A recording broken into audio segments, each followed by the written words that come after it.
tutorial video on the analysis of the multicollinearity in EViews. Analysis of multicollinearity will be using variance inflation factor method in linear regression.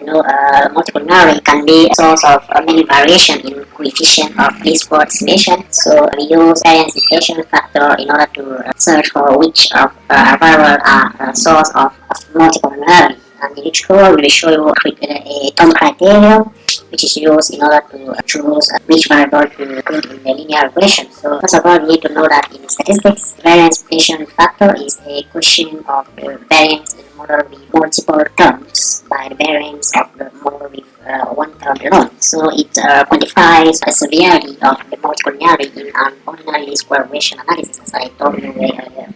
So it provides an index that measures how much the variance of the estimated regression coefficient increase because of the model of the collinearity. Cuthbert Daniel claimed to have invented the concept behind the variance inflation factor, but did not come up with the name variance inflation factor. So variance inflation factor, as we define it to you, we calculated when we have k different factors in three main steps. The first step in the determination of the multicollinearity using variance inflation factor is to run an ordinary square regression that has xi as function of all the other explanatory variables in the first equation. We then calculate the variance inflation factor of a given coefficient, which is given by 1 divided by 1 minus r square of concerned variable. So the r square is here the coefficient of determination of the regression equation in step 1, with the concerned variable on the left hand side and all other predictor variables on the right hand side. So let us first estimate our model. The first step is to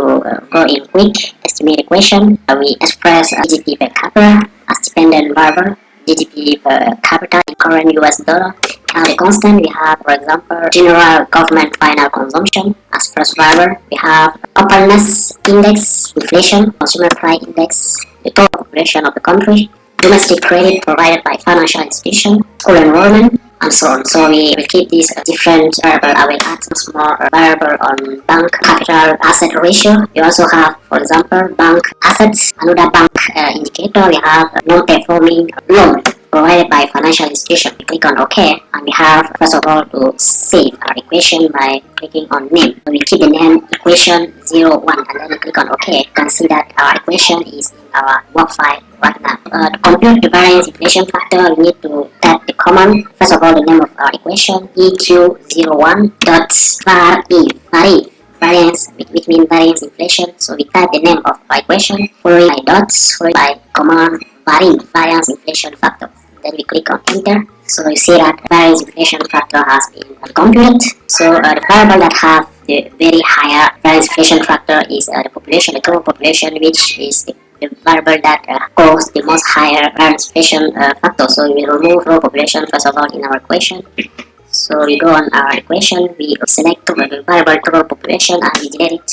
Then we click on OK and we run our variance inflation factor here. So we use the term criteria that suggests that when the variance inflation factor is more than 10, it means that the multicollinearity is higher. So the cutoff commonly used is 5. So we remove a variable when the variance inflation factor is more than 5. So for now, we still have domestic credit provided by financial institutions, which have bank liquidity reserve, which still have high variance inflation factor. So that is the target for now. More variable to remove. We remove bank liquidity reserve to asset ratio. So we select the variable bank liquidity reserve asset ratio and we delete it. And then we click on OK. And our equation is adjusted without the variable we remove, and then we also run our command variance inflation factor. So for now, all our variance inflation factor are less than 5. So according to the term criteria, we should keep all our variables in our model. General government final consumption, openness, economic openness, inflation, domestic credit provided by financial institution. We will keep school enrollment, bank capital to asset ratio, and we also keep bank non-performing loan. That's it for this tutorial, and we hope it will help you very well understand the variance inflation factor, and we'll see you a little bit sooner in the other tutorial video.